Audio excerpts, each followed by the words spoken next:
नमस्कार, यो हो समाचारमा स्वागत छ। म दिपेश घिमिरे। म अपेक्षा तिमिल सेना। सुरु गरौँ अहिलेसम्मका प्रमुख समाचारबाट।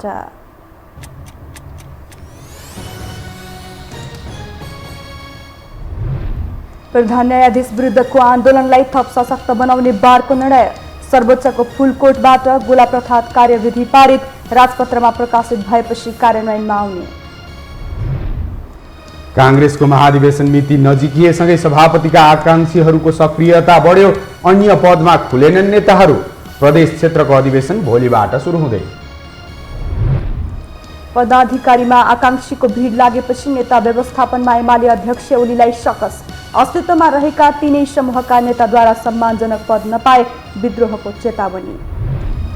मूल्य वृद्धि विरुद्ध भएका आन्दोलनप्रति सरकारको बेवास्ता। थप संघर्षका कार्यक्रम सार्वजनिक गर्ने विद्यार्थी संगठनहरूको तयारी। सर्वसाधारणको आवाज नसुनेको भन्दै सरकारको आलोचना। र ठूलो आँधीपछि क्यानाडाको पश्चिमी प्रान्त ब्रिटिस कोलम्बिया क्षेत्रमा सङ्कटकाल घोषणा। हजारौं मानिस प्रभावित, कैयौंलाई सुरक्षित स्थानमा सारियो।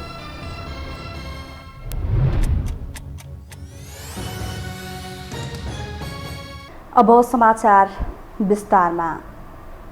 सर्वोच्च अदालतको फुलकोटले सर्वोच्च अदालत नियमावली संशोधन र गोला प्रथाको कार्यविधि पारित गरेको छ। प्रधान न्यायाधीश सोलेन्द्र शमशेर जबरा बाहेकका न्यायाधीशहरूको बिहिबार बसेको फुलकोट बैठकले गोला प्रथाको कार्यविधि पास गरेको हो। त्यसका लागि सर्वोच्च अदालत नियमावली पनि संशोधन गरिएको छ। अब सो सम्बन्धी सूचना राजपत्रमा प्रकाशित भएपछि गोला प्रथाबाट पेशी तोकिन्छ।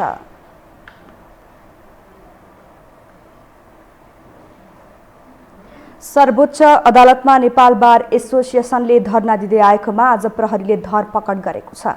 धरनाका क्रममा प्रहरीले बल प्रयोग गर्दा नेपाल बार एसोसिएसनका अध्यक्ष चण्डेश्वर श्रेष्ठ सहित अधिवक्ताहरू प्रकाश महर्जन, कपिल पोखरेल, निकेश श्रेष्ठ, युवराज बन्जाडे, रोमन कर्ण, ऋषिराम घिमिरे, गोपाल सापकोटा लगायत घाइते हुनुभएको छ। धरनापछि बार एसोसिएसनको भवन परिसरमा कानुन व्यवसायीहरूलाई सम्बोधन गर्दै वरिष्ठ अधिवक्ता साक्यले गोला प्रथाको नाममा प्रधान न्यायाधीश बेन्चमा बसे बार एसोसिएसनको आपत्ति रहने बताउनुभयो। तपाईको कुनै पनि प्रक्रियाले प्रधान न्यायाधीशलाई वैधता प्रदान गर्ने कुनै पनि कदमप्रति हाम्रो सहमति, समझदारी र हाम्रो स्वीकार्यता हुँदैन। हामी चाहिँ के छ भने हाम्रो आन्दोलन निरन्तर रहन्छ। हामी त्यो गोला प्रथाबाट अटोमेसनबाट जानुपर्छ। अटोमेसन नभएसम्म गोला प्रथाबाट जानुपर्छ भन्ने कुरा हाम्रो पनि माग हो। हरिकृष्ण कार्कीको प्रतिवेदनको पनि एउटा महत्त्वपूर्ण माग हो। त्यस प्रक्रियामा जाने कुरामा हामीलाई केही पनि भन्नु छैन। तर त्यो गोला प्रथाबाट यदि प्रधान न्यायाधीशले गोला लिने र उहाँले बेन्चमा बस्ने कार्य भयो भनेदेखि त्यसको हाम्रो घोर आपत्ति हुन्छ। त्यसैगरी कार्यक्रममा बोल्दै वरिष्ठ अधिवक्ता हरिहर दाहालले प्रधान न्यायाधीशको सम्मानजनक बहिर्गमन बनेको राजीनामा भएको उल्लेख गर्नुभयो। हामीले कति भनिरहेका छौँ कि वास्तवमा तपाईँले अब तपाईँको वास्तवमा सम्मानजनक बहिर्गमन भनेको राजीनामा हो।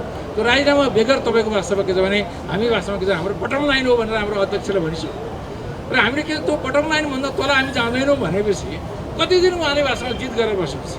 त्यसले गर्दा म एउटा जनमत सृजना गरौँ। आज म के बताउँ भन्दा आज हामीले एउटा गेट बन्द गरिराखेका छौँ, अर्को गेट त हामीले बन्द गरिरहेका छैन। भोलि यस्तो पनि स्थिति पैदा हुन्छ कि अर्को गेट पनि बन्द गर्नु, त्यसले गर्दा अर्को गेट बन्द गर्नुपर्ने स्थिति पैदा हुँदैछ। यदि उहाँले वास्तवमा के छ भने सम्मानजनक बहिर्गमनको बाटो उहाँले लिनुहुन्न भने अर्को गेट पनि वास्तवमा के छ भने हामीले कानुन व्यवसायहरू वास्तवमा बाध्य भएर बन्द गर्न पुग्नेछौँ। अधिवक्ता ओम प्रकाश अर्यालले कानुन व्यवसायीमाथि भएको आक्रमण मानव अधिकार र अन्तर्राष्ट्रिय कानुनको पनि विषय भएकाले यस विषयलाई अन्तर्राष्ट्रिय निकायमा लैजाने चेतावनी दिनुभयो। नेपाली कांग्रेसको 14औं महाधिवेशन अन्तर्गत भोलिदेखि प्रदेशसभा निर्वाचन क्षेत्र सुरु हुँदैछ। त्यसका लागि कांग्रेसले सम्पूर्ण तयारी पूरा गरेको जनाएको छ। कांग्रेस केन्द्रीय महाधिवेशन मङ्सिर 24 गतेदेखि 26 गतेसम्म काठमाडौँमा हुने कार्यतालिका छ। महाधिवेशनको तीव्र तयारीमा लागेको कांग्रेसले देशैभरिका 330 प्रदेशमा अधिवेशन गर्न लागेको हो। कांग्रेस प्रवक्ता विश्वप्रकाश शर्माका अनुसार 330वटा प्रदेशमा अधिवेशन सम्पन्न गरेपछि 6 मङ्सिरमा 165 प्रतिनिधि सभा क्षेत्रमा अधिवेशन हुनेछ।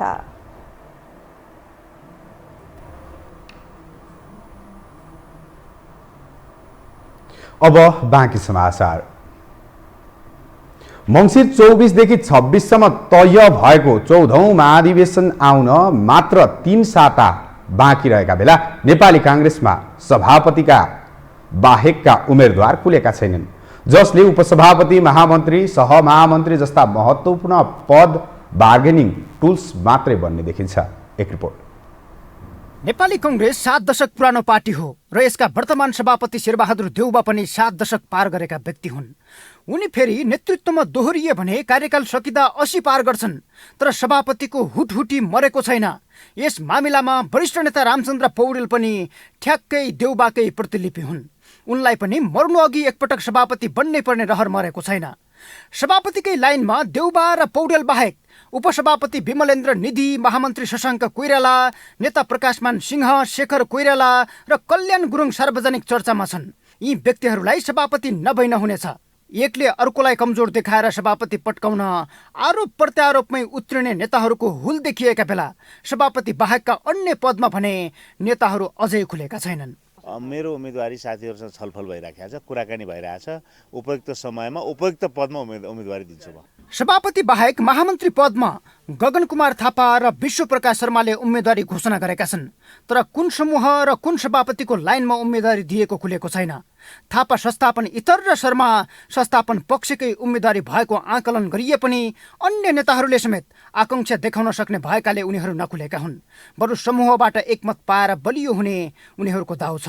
हालसम्म महामन्त्रीमा जम्मा 2 जनाको पहिचान भए पनि त्यसबाहेकका उपसभापति र सहमहामन्त्री जस्ता पदमा कसैको दाबी र उम्मेदवारी आएको छैन, किनकि नेताहरूले यी पदलाई बार्गेनिङ टुल्स र नेता व्यवस्थापनका रूपमा हेरेका छन्।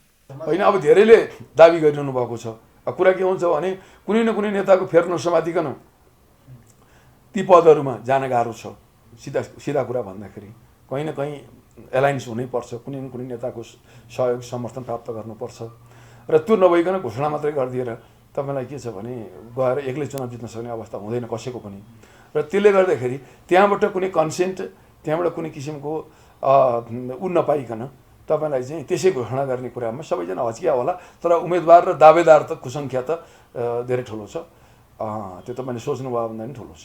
पुराना नेताको दबदबाले एकातिर पार्टीमा नयाँ अनुहारले स्थान पाएका छैनन्, न पुरानालाई ठेलेर नयाँ अनुहार अघि आउने हिम्मत नै देखाएका छन्।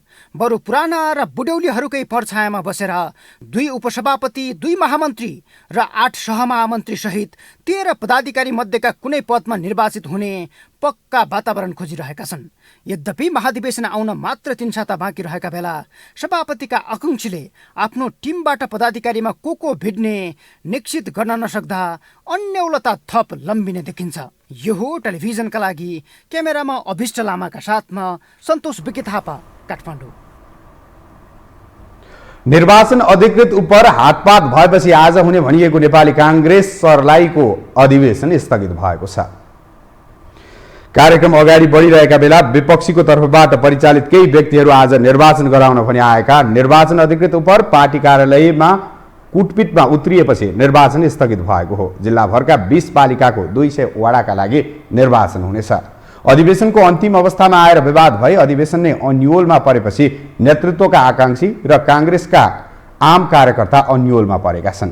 कार्तिक 29 गते निर्वाचन अधिकृत दिवाकर राज पाण्डेले दुवै समूहका नेताहरूलाई राखेर मङ्सिर 2 गते वडा अधिवेशन गर्ने र त्यसपछि क्रमैसँग पालिका, प्रदेश, सङ्घीय र जिल्ला अधिवेशन गर्ने सहमति गराएका थिए। निर्विकल्प अध्यक्ष र सर्वसम्मतिबाट पदाधिकारीको चयन गर्ने एमाले अध्यक्ष केपी शर्मा ओलीको प्रयास सकसपूर्ण बन्दै गएको छ। पार्टीभित्र अस्तित्वमा रहेका 3 समूहलाई व्यवस्थापन मिलाउन नसके ओली आफै सङ्कटमा फस्ने देखिन्छ। एक रिपोर्ट। मङ्सिर 10 देखि 12 सम्म तय भएको नेकपा एमालेको 10औं राष्ट्रिय महाधिवेशन आउन अब मात्र 1 साताको समय बाँकी रहेका बेला 2 प्रश्न अहम बनेर उभिएका छन्। 1, नेकपा एमालेकै असन्तुष्ट पक्षको भूमिका महाधिवेशनमा के होला र 2, पूर्व माओवादी नेताले एमालेमा कस्तो स्थान पाउलान्। यी 2 प्रश्नले उपयुक्त जवाब खोजिरहँदा संस्थापनका रूपमा रहेको ओली पक्ष भने सुरक्षित देखिन्छ, किनकि अध्यक्ष केपी शर्मा ओलीले जसलाई चाहन्छन् उसैले आगामी महाधिवेशनमा पदाधिकारीदेखि केन्द्रीय कमिटीसम्म स्थान पाउने स्थिति निर्माण गरिएको छ।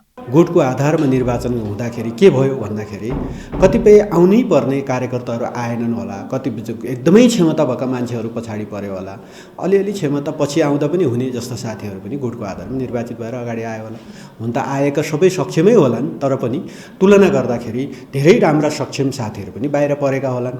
त्यसो भएको हुनाले हामी अब त्यसरी चाहिँ एकदम प्यानलबन्दी गरेर तलदेखि माथिसम्म त्यो खालको चाहिँ प्र्याक्टिसमा हामी छैनौँ अहिले। अध्यक्ष ओली एकताको सन्देश दिने गरी सर्वसम्मति मार्फत नेतृत्व सहित पदाधिकारी चयन र आफू अनुकूल टिम बनाउने पक्षमा छन्। असन्तुष्ट भीम रावल सहित 10 बुँदे सहमतिका पक्षधरहरू सम्मानजनक पद पाए सर्वसम्मति नत्र चुनावी प्रतिस्पर्धा गर्ने तयारीमा छन्। रामबहादुर थापा सहितका पूर्व माओवादी नेताहरू भने अध्यक्ष ओलीसँगकै सहकार्यमा धेरैभन्दा धेरै पद प्राप्तिको लाइनमा छन्। पूर्व माओवादी केन्द्रका नेताहरूको चाहना र दाबी पदाधिकारीमा छ। रामबहादुर थापाले वरिष्ठ उपाध्यक्ष, टोपबहादुर रायमाझीले उपाध्यक्ष, मणि थापा र लेखराज भट्टले सचिवमा माग दाबी गरेका छन् भने प्रभु शाह स्थायी समितिमा सुरक्षित हुन खोजिरहेका छन्, जसका लागि ओली तयार नभए फरक ढङ्गले सोच्ने चेतावनी उनीहरूको छ। ओली पनि 10 बुँदे सहमतिका पक्षधर भन्दा नेकपा विभाजनदेखि नै साथ दिएर आएका पूर्व माओवादीलाई प्राथमिकता दिने पक्षमा छन्। तर वरिष्ठ उपाध्यक्ष सहितका पदाधिकारीमा ओली समूहभित्र पनि सुभाष चन्द्र नेङवाङ, ईश्वर पोखरेल र विष्णु पौडेलले चाहना व्यक्त गरेका कारण पूर्व माओवादी नेतालाई चुनौती देखिन्छ। मलाई के लाग्छ भने कुन नेताको स्थान कहाँ भन्ने कुरा कार्यकर्ताले मनोविज्ञान बोकेरै आएको छ। खालि कार्यकर्ता एउटा कुरामा चिन्तित छ, एउटा पक्ष पार्टीको आन्तरिक निर्वाचनको नाममा त्यो पक्ष सर्लकै बाहिरी स्थिति बनायो भने त्यसले पार्टीलाई राम्रोसँग गर्दैन भन्ने कुरा कार्यकर्ताको चिन्ताको विषय हो। त्यस कारणले मलाई जहाँसम्म लाग्छ पार्टीको अध्यक्ष को बन्दैछ, पार्टीको वरिष्ठ उपाध्यक्ष को बन्दैछ भन्ने मनोविज्ञान कार्यकर्ताले यो बन्न उपयुक्त छ भन्ने कुरा सोचिराखेकै छ। त्यो त परिणाम भोलि बाहिर नेताहरू परिषद निर्वाचनमा जानु भने आउने परिणाम त्यही नै हो। त्यो कार्यकर्ताले बुझेका छन्। त्यस कारणले भन्न खोजेको कुरा के हो भने यो तीनटा मनोविज्ञान जुन छन्, यो मनोविज्ञानलाई कसरी मिलाएर लिएर जाने भन्ने सन्दर्भमा नेताहरूले होमवर्क गरेर गृह कार्य गरेर नेताहरूको उचित व्यवस्थापन गरेर जानुपर्छ भन्ने चाहिँ मलाई लाग्छ। निर्विकल्प अध्यक्षको तयारीमा रहेका ओलीलाई उपाध्यक्ष रावल र उपमहासचिव घनश्याम भुसालले चुनौती दिने मनस्थितिमा छन्। आकांक्षी धेरै हुँदा सर्वसम्मत नेतृत्व चयन गर्ने ओलीको प्रयास जटिल बन्दै गएको छ। असन्तुष्ट र पूर्व माओवादी मात्रै होइन, ओलीलाई आफ्नै समूहभित्रका धेरै आकांक्षीको व्यवस्थापन गर्न सकस परेको छ। यो हो टेलिभिजनका लागि क्यामेरामा अभिष्ट लामाका साथमा सन्तोष बिके थापा, काठमाडौँ। राष्ट्रिय प्रजातन्त्र पार्टी राप्रपाको महाधिवेशन 5 दिन पर धकेलिएको छ। पटक पटक महाधिवेशनको मिति सार्दै आएको राप्रपाले मङ्सिर 11 देखि 13 सम्म महाधिवेशन गर्ने निर्णय गरेको थियो, तर त्यसलाई पनि संशोधन गर्दै मङ्सिर 16 देखि 18 गतेसम्म गर्ने गरी नयाँ मिति तोकिएको हो। महाधिवेशनको तयारी नपुगेको भन्दै पूर्व निर्धारित कार्यतालिका हेरफेर गरेर 5 दिन पर सारिएको जनाइएको छ।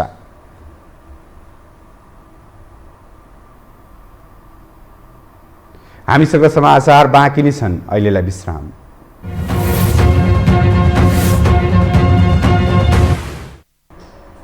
विश्रामपछि स्वागत छ। अब बाँकी समाचार। संयुक्त विद्यार्थी संगठनले पेट्रोलियम पदार्थको मूल्य वृद्धि विरुद्ध दैनिक जस्तै प्रदर्शन गरिरहेको छ।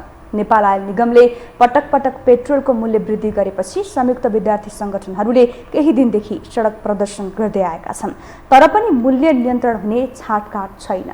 एक रिपोर्ट। नेपाल आयल निगमले पेट्रोल, डिजेल र मट्टीतेलमा प्रति लिटर 3-3 रुपियाँको दरले मूल्य वृद्धि गरेपछि नेपाल आयल निगम र सरकारको आलोचना भइरहेको छ। यही चरको मूल्य वृद्धिको विरोधमा संयुक्त विद्यार्थी संगठनहरू केही दिन यता सडक तताइरहेका छन्।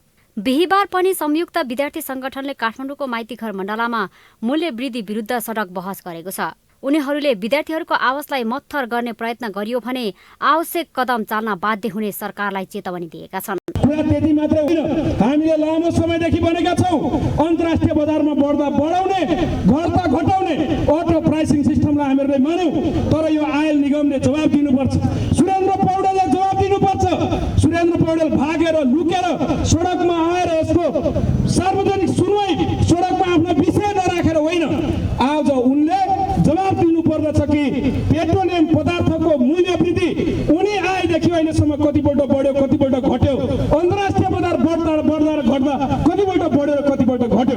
आयल निगमको खरबौँ रुपियाँ ऋण थियो, त्यो कसले तिर्यो? मूल्य वृद्धि यो अवैज्ञानिक छ, अमान्य छ भनेर हामीले भनेका नै छौँ। त्यसो हुँदाखेरि अहिलेसम्म हामीले पहिलो चरणको सङ्घर्षको कार्यक्रमसँग सरकारले यो विषय सुनिरहेको छैन। मूलतः आयल निगमले चाहिँ अटेर गरिरहेको छ। त्यसो हुँदा सडक सङ्घर्षको कार्यक्रम आज चाहिँ आम नागरिकमा चाहिँ यो विषय जाओस् भनेर हामीले सडक सङ्घर्षको कार्यक्रम गरेका छौँ। फेरि अर्को चरणको आन्दोलन पनि घोषणा गरेका छौँ, जसमा हामीले भोलि र पर्सि गठबन्धनमा आबद्ध शीर्ष दलका नेताहरूसँग हामी भेटघाट गर्दैछौँ। त्यसपछि 5 गते देशैभरि संयुक्त जिल्ला र मुख्य कलेजहरूमा प्रदर्शन गर्दैछौँ। अनि 7 गते आयल निगमको भ्रष्टाचार र कमिसन नपुगेको आयल निगमको कर्मचारीहरूलाई थप सेवा प्रदान गर्नका लागि भनेर हामीले सडकमा सिक्का सङ्कलन गर्ने कार्यक्रम गरेका छौँ। त्यसो हुँदाखेरि हामी आयल निगमले यो निर्णय नसच्याए फिर्ता नगरिएसम्म आन्दोलन चाहिँ अगाडि बढाउँछौँ। पेट्रोलियम मात्र नभएर जनताको दैनिक जीवनसँग जोडिएका खाद्य वस्तुमा निरन्तर मूल्य वृद्धि भएपछि विद्यार्थीहरूले विरोध प्रदर्शन गरे पनि कसैको ध्यान आकर्षण भएको छैन। सत्तारूढ दलकै विद्यार्थी संगठन सडकमा ओर्ले पनि सरकारको ध्यान आकर्षण नभएपछि विद्यार्थी नेताहरू आक्रोशित बनेका छन्। विद्यार्थीहरू आन्दोलित हुनेछन् र एकचोटि यो सरकारलाई फेरि सुन्न बाध्य बनाउनेछौँ, आँखा खोल्न हामी बाध्य बनाउनेछौँ। अर्को कार्यक्रम पनि हामीले राखेका छौँ। आयल निगम घाटामा छ अरे, सरकारले पेट्रोलियम पदार्थको मूल्य वृद्धि गर्न नसकेको कारण सरकार सञ्चालन गर्न सक्दैन भने भोलिका दिनदेखि हामी विद्यार्थीहरूले सडकमा 1-1 रुपियाँ पैसा उठाएर जम्मा गरेर हामी आयल निगमलाई र सरकारलाई पनि हस्तान्तरण गर्दैछौँ। किनकि यो सरकार जस्तो गैर जिम्मेवार हामी विद्यार्थी नेताहरू बन्न सक्दैनौँ। यो नेताहरू जस्तो गैर जिम्मेवार हामी बन्न सक्दैनौँ। त्यसै आयल निगमको कार्यकारी चाहिँ महाप्रबन्धक आयल निगमको चाहिँ महाप्रबन्धक सुरेन्द्र पौडेल अहिले जसरी चाहिँ उहाँले मूल्य वृद्धि चाहिँ बढाइदिने र आफू चाहिँ देशभन्दा बाहिर भ्रमणमा रहने जसरी चाहिँ जुन नियोजित तरिकाले बढाइएको छ त्यसका विरुद्ध हामी सडकमा आएका हौँ। अब उहाँ अहिले चाहिँ देश बाहिर गइराख्नु भएको भन्ने कुरा आइरहेको छ। उहाँ जति भाग्नुहुन्छ, जति चाहिँ उहाँ लुकेर हिँड्नुहुन्छ, त्यति आन्दोलन र सडकमा सङ्घर्षहरू चलिरहेको छन्। हेर्नुहोस्, विद्यार्थीहरू कहिले पनि थाक्नेवाला छैनन्, विद्यार्थी सङ्गठनहरू थाक्नेवाला छैनन्। हामी सडकमा लागिरहन्छौँ। हामीले अन्ततः सुरेन्द्र पौडेल लगायत यो मूल्य वृद्धि जुन तरिकाले गरिएको छ यो कुरालाई हामीले चाहिँ खारेज गरेर नै छोड्छौँ। भारतसँग 83 रुपियाँमा खरिद गरेको पेट्रोल सरकारले 136 रुपियाँमा बिक्री गर्ने गरेको छ। तर पनि 17 रुपियाँ 58 पैसा निगमले घाटा बेहोरेको दावी गरेको छ। पटक पटक निगमले मूल्य वृद्धि गर्दा जनआक्रोश चुलिएको छ, तर सरकार जनताको पीर मर्का बुझ्ने पक्षमा देखिँदैन। यो हो टेलिभिजनका लागि क्यामेरामा आशिष तामाङका साथमा लीलामाया ठटाल, काठमाडौँ। स्वास्थ्य तथा जनसङ्ख्या मन्त्री विरोध खतिवडा र अमेरिकी सहायक विदेश मन्त्री डोनाल्ड लूले त्रिभुवन विश्वविद्यालय शिक्षण अस्पताल महाराजगञ्जको फाइजर खोप केन्द्र अवलोकन गर्नुभएको छ। आज स्वास्थ्य मन्त्री खतिवडा सहित अमेरिकी सहायक विदेश मन्त्री लूको टोलीले अमेरिकाले अनुदानमा उपलब्ध गराएको कोरोना विरुद्धको भ्याक्सिन फाइजर बायोएनटेक खोप केन्द्रको अवलोकन गर्नुभएको हो। खोप केन्द्र अवलोकनपछि स्वास्थ्य मन्त्री खतिवडाले कोरोना विरुद्धको फाइजर बायोएनटेक खोप 60 लाख मात्रा नेपाल ल्याउन सम्झौता गरिसकेको बताउनुभयो। मन्त्री खतिवडाले सरकारले कर्मचारीलाई दिने भनेको जोखिम भत्ता उपलब्ध गराउने प्रतिबद्धता जनाउनुभयो। हामी 1 महिनापछि नेपालको हरेक भागमा खोप यो सुरुवात गरिसकेका हुन्छौँ। अहिले खोपको कहीँ अभाव छैन। तपाईँ जहाँसुकै जानुहोस् खोप लाउन सक्नुहुन्छ। अझ जनतालाई सुविधा होस् भनेर हामीले विभिन्न बस स्ट्यान्डदेखि लिएर अनेकौँ ठाउँमा अहिले 5वटा अस्पतालहरू, टिचिङ, वीर हस्पिटल, पाटन, सेना, पुलिसका हस्पिटल 24 घण्टा पहिलो डोज खोप्न लागेकालाई पनि दोस्रो डोज लाउनेको लागि पनि खुला गरेका छौँ। अमेरिकी सहायक विदेश मन्त्री डोनाल्ड लूले नेपालीहरूलाई कोरोना विरुद्धको भ्याक्सिन सहयोग गर्न पाएकोमा खुसी रहेको बताउनुभयो।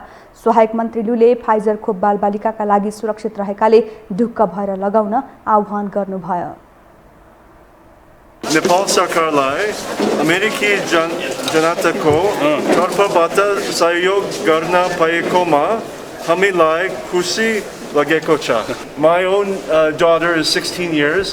She also has the Pfizer vaccine because we know it's safe for teenagers. We also know it's safe for children. We would love to bring children-sized doses to this country as well. मन्त्री लूले नेपाललाई आगामी दिनमा सहयोग गरिरहने बताउँदै नेपालले मागेको corona विरुद्धको खोप चाँडै उपलब्ध गराउने प्रतिबद्धता पनि जनाउनुभयो।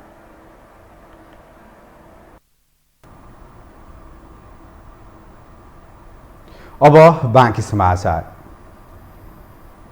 काठमाडौँ उपत्यकामा पार्किङको समस्या काहाली लाग्दो छ। सवारी चाप वर्षेनी बढ्दै गए पनि पार्किङको भरपर्दो व्यवस्था छैन।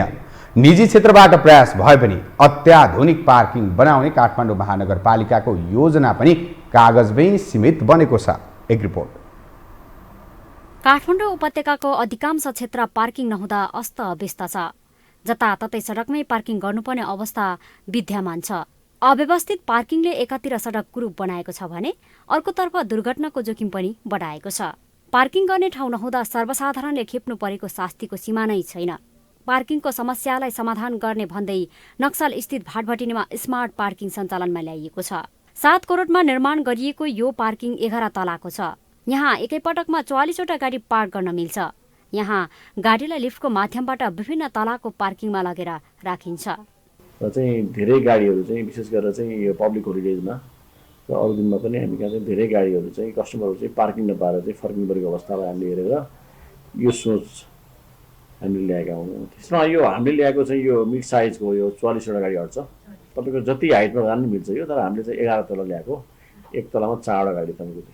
झण्डै 4 वर्ष अगाडि काठमाडौँ महानगरपालिकाले उपत्यकामा हुने गरेको अस्तव्यस्त पार्किङ व्यवस्थापन गर्ने लक्ष्यसहित 5 स्थानमा निशुल्क पार्किङसहित स्मार्ट पार्किङको अवधारणा ल्याएको थियो। तर त्यो अवधारणा सफल हुन सकेको छैन। निजी क्षेत्रले 3 महिनामै अत्याधुनिक पार्किङको व्यवस्था गरिरहँदा महानगर भने योजना र आश्वासनमै सीमित छ। टेकोमा हैन, टेको महानगरपालिकाकै भवनमा 90 करोडको चाहिँ लागतमा 330-50 वटा चाहिँ गाडी अड्ने अनि चाहिँ करिब चाहिँ 400 चान्चुन चाहिँ मोटरसाइकल अड्ने गरी त्यहाँ एउटा चाहिँ हामीले चाहिँ पार्किङ त्यो चाहिँ के कस्तो हुन्छ भने फ्ल्याट पार्किङ, त्यो गाडी चाहिँ तल्लामै जाने गरी, त्यो लिफ्ट सिस्टम होइन कि। सार्वजनिक सवारी व्यवस्थित र भरपर्दो नहुँदा मोटरसाइकल, स्कुटर र कारको प्रयोग वर्षेनी बढ्दो छ। महानगरले घोषणा गरेर पनि काम गर्न नसकिरहेको बेला सर्वसाधारणले स्मार्ट पार्किङको माग गरिरहेका छन्। अब हेर्नुहोस्, यो बाटोमा पनि हाई ट्राफिक कन्जेसन थियो, यो उहाँले यस्तो बनाएर चाहिँ यसमा धेरै सहज भयो। जस्तो सरकारले पनि अब बिजी ठाउँ जस्तो न्यु रोडमा भयो होइन, असनहरू त्यस्तो एरियामा चाहिँ यस्तो बनायो भने चाहिँ सबैलाई सजिलो हुन्छ जस्तो लाग्छ मलाई। सवारी संख्या जति बढ्दैछ पार्किङ गर्ने ठाउँको त्यति नै कमी हुँदैछ। काठमाडौँको पार्किङ समस्या समाधान गर्न स्मार्ट पार्किङ सिस्टममा जान ढिला भइसकेको छ। यो हो टेलिभिजनका लागि क्यामेरामा अभिष्ट लामाका साथमा लीलामाया ठटाल, काठमाडौँ। वन तथा वातावरण मन्त्रालयका सचिव डाक्टर प्रेम नारायण कडेलले जलवायु परिवर्तनको प्रकोपलाई न्यूनीकरण गर्न स्वच्छ ऊर्जाको उत्पादन बढाउनु पर्ने बताउनु भएको छ। आज वन तथा वातावरण मन्त्रालयले आयोजना गरेको पत्रकार सम्मेलनमा सचिव कडेलले जलवायु परिवर्तनको प्रकोपलाई न्यूनीकरण गर्न क्लिन एनर्जी बढाउनु पर्ने बताउनु भएको हो। उहाँले क्लिन एनर्जीले नै जलवायु परिवर्तनको प्रकोपलाई घटाउन र हटाउन मद्दत गर्ने भन्दै अब चुला चौकामा विद्युतीय सामग्री प्रयोग गर्नुपर्ने बताउनु भयो। हैन, त्यसलाई चाहिँ नि हटाउनलाई चाहिँ कन्ट्रिब्युसन गर्छ भन्ने हाम्रो प्लान छ, त्यो प्रष्टै छ। र त्यो भएपछि हामीले चाहिँ नि चुला चौकामा पनि इलेक्ट्रिसिटी लान्छौँ, इन्डस्ट्रीमा पनि हामीले अहिलेको पद्धतिलाई रूपान्तरण गर्छौँ हैन। त्यसपछि गएर भेहिकललाई चाहिँ नि ई भेहिकलको रूपमा ट्रान्सफर्म गर्छौँ र त्यो सायद यो विज्ञप्तिमा आएको छैन, इलेक्ट्रिक भेहिकलको लागि $19 बिलियन दिने भन्ने प्रतिबद्धता त्यही भएको छ। 3टा देशमध्ये नेपाल पनि परेको छ, घोषणै भएको छ। नामा फेसिलिटी भन्ने एउटा संरचना छ। सचिव कडेलले जलवायु परिवर्तनको प्रकोपलाई कम गर्न प्रविधि र क्लिन एनर्जीलाई विस्तार गर्न मेहनत गर्नुपर्ने बताउनु भयो। पछिल्लो 24 घण्टामा नेपालमा थप 279 जनामा कोरोना संक्रमण पुष्टि भएको छ। स्वास्थ्य तथा जनसङ्ख्या मन्त्रालयका अनुसार देशभरका विभिन्न प्रयोगशालामा गरिएको 7,863 जनाको PCR परीक्षणमा 272 र 3,288 जनाको एन्टिजेन विधिबाट गरिएको परीक्षणमा 27 जनामा कोरोना पुष्टि भएको हो। जस्तै थप 6 जना कोरोना संक्रमितको मृत्यु भएको छ भने 260 जना संक्रमण मुक्त भएका छन्।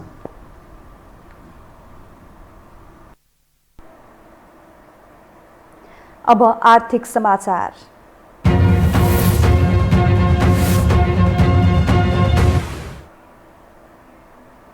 जलविद्युतको खपत बढाएर विदेशी मुद्रा सञ्चित बढाउन र व्यापार घाटा घटाउन सकिन्छ भन्ने विषय यति बेला चर्चामा छ। नेपाल जलस्रोतमा धनी भएको र विद्युत उत्पादन पनि बढिरहेकाले यो तत्काल सम्भव पनि छ, तर सरकारलाई बिजुलीको खपत बढाउने विषय टाउको दुखाइ बनेको छ। एक रिपोर्ट। यति बेला ऊर्जा क्षेत्रमा कुनै विषय चर्चामा छ भने त्यो हो बिजुलीको खपत कसरी बढाउने भन्ने। नेपाल विद्युत प्राधिकरणका अनुसार पछिल्लो समय करिब 2000 मेगावाट विद्युत नेपालमा उपलब्ध छ। माथिल्लो तामाकोशी लगायत ठूला आयोजनाले विद्युत उत्पादन गरेसँगै प्रणालीमा गुणात्मक परिवर्तन देखा परेको छ, तर खपत भने हाल औसतमा 1400 मेगावाट मात्रै छ। यो हिसाबले पनि प्राधिकरणलाई करिब 600 मेगावाट बिजुली खेर जानबाट बचाउन चुनौती देखिन्छ। विगतमा 18 घण्टासम्म लोडसेडिङ भोगेका नेपालीलाई नियमित रूपमा बिजुली पाउनु नै ठूलो कुरा हो, तर हाल अवस्था फेरिएको छ। प्राधिकरणमा दोस्रो कार्यकाल सम्हाल्न आइपुगेका कार्यकारी निर्देशक कुलमान घिसिङलाई पनि बिजुलीको खपत बढाउने विषय टाउको दुखाइ बनेको छ। प्रधानमन्त्रीदेखि ऊर्जा मन्त्रीसम्मलाई पनि उत्पादित ऊर्जा खेर गइरहेकोमा चिन्ता छ। यो धुवा काठमाडौँ चाहिँ एकदम उभइसक्यो।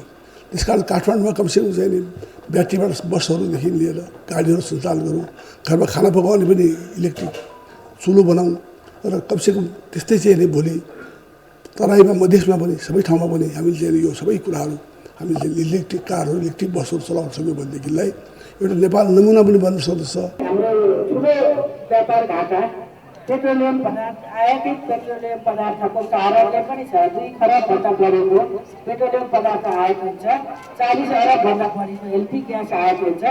यसलाई केवल विस्थापित गर्न सक्ने भनेको हाम्रो विद्युतीय ऊर्जाले हो। यही ठाउँमा चार्ज गर्न पनि अब सम्भव छ।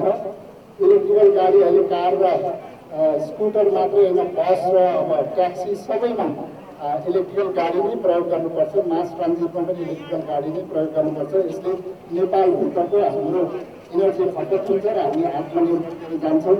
सबै चिज इलेक्ट्रिसिटीबाट नै चल्ने भयो भने वातावरण पनि एकदम स्वच्छ हुन्छ। त्यस्तै बिजुली खपतका लागि सहरी क्षेत्रमा इन्डक्सनको प्रयोग बढाउने योजना अघि सारिएको छ। नेपाल आयल निगमले 1 सिलिन्डर ग्यासको मूल्य 1575 निर्धारण गरेका अवस्थामा बिजुलीबाट खाना पकाउँदा करिब 1000 मात्रै लाग्ने विज्ञले बताउँदै आएका छन्। ऊर्जा अधिकारीहरूले नेपालको विद्युत महसुल दक्षिण एसियाकै श्रीलङ्का वा बङ्गलादेशदेखि युरोपेली देशको तुलनामा कम रहेको बताउने गर्छन्।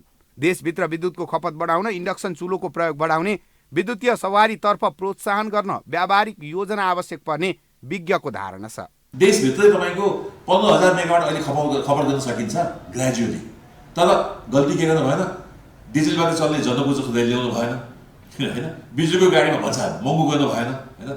यता इन्डक्सन चुलोलाई तपाईँको एकदमै प्रोत्साहित गर्नु पर्यो। उद्योगले लाइन मागेको छ, आज हङ्सी सिमेन्टले लाइन पाएको छैन, यस्तो काम गर्नु भएन।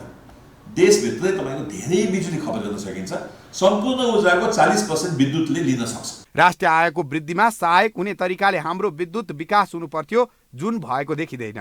नेपालको प्रतिव्यक्ति खपत अहिले नै निकै कम रहेको छ। विद्युत खपतको दर कसैले बढाउन पर्यो भन्दैमा बढ्ने होइन, यो समग्र विकाससँग जोडिने कुरा हो। त्यसका लागि सरकारले प्रतिबद्ध रूपमा दीर्घकालीन योजना ल्याउन जरुरी देखिन्छ। यो समाचारका लागि दिपेश घिमिरे, काठमाडौँ। साताको नेपाल स्टक एक्सचेन्ज नेप्सेमा साताको कारोबारको अन्तिम दिन आज दोहोरो अङ्कको गिरावट आएको छ। लगातार केही दिन उच्च अङ्कले बढेको बजारमा आज भने 32.39 अङ्कको गिरावटसँगै नेप्से परिसूचक 2769.13 बिन्दुमा थामिएको हो। त्यस्तै आज कारोबार रकममा पनि गिरावट आएको छ। आज नेप्सेमा 6 अर्ब 27 करोड 18 लाख बराबरको कारोबार भएको छ। बुधबार नेप्सेमा 7 अर्ब 37 करोड 94 लाख बराबरको कारोबार भएको थियो।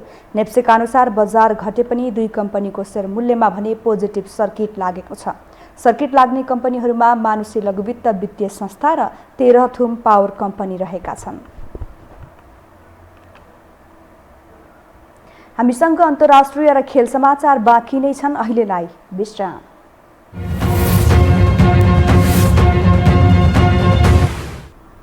विश्रामपछि स्वागत छ। अब पालो अन्तर्राष्ट्रिय समाचारको।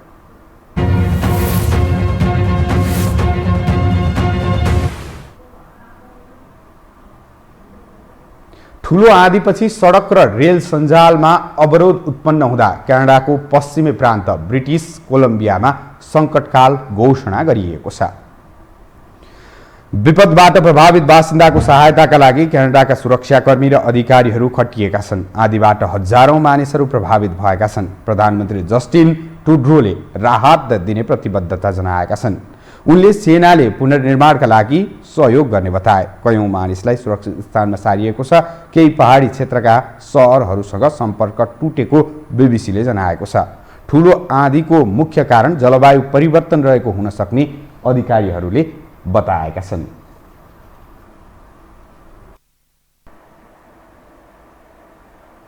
अब खेलकुद समाचार।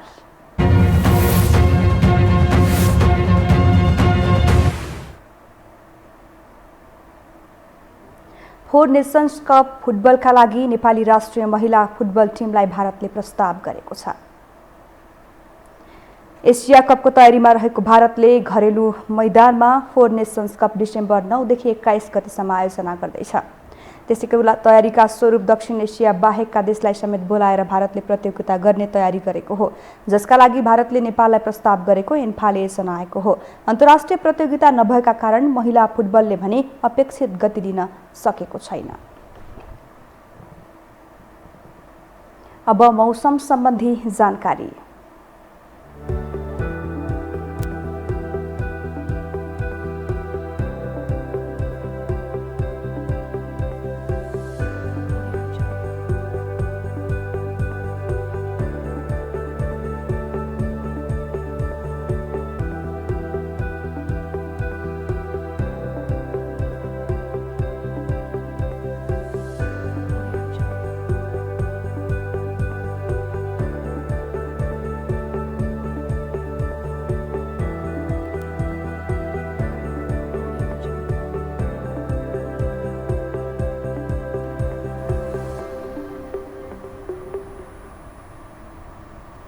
मौसम सम्बन्धी जानकारी सँगै हामी यो समाचारको अन्त्यमा आइपुगेका छौं। बिदा हुनु अघि प्रमुख समाचार पुनः एकपटक।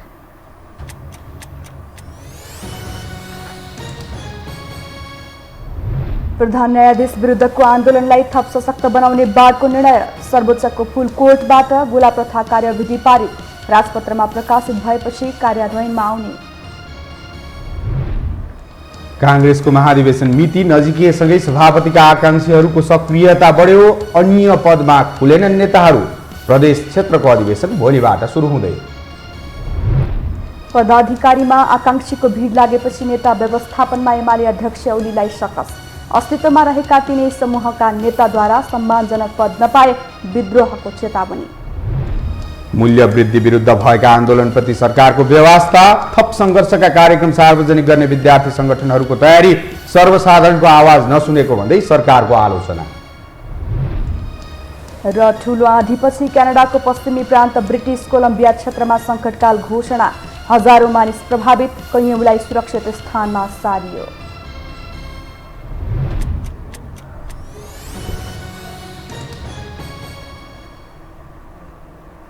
अवस्था यो समाचार सकियो। समाचार बुलेटिनका साथै यो टेलिभिजनका सम्पूर्ण कार्यक्रम यो टेलिभिजन.com, यो खबर.com, युट्युब र फेसबुकमा पनि पढ्न र हेर्न सक्नुहुनेछ।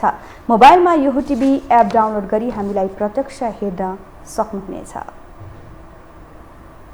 तथ्यसहितको निष्पक्ष समाचारका लागि यो टेलिभिजन हेर्दै गर्नुहोला। नमस्कार।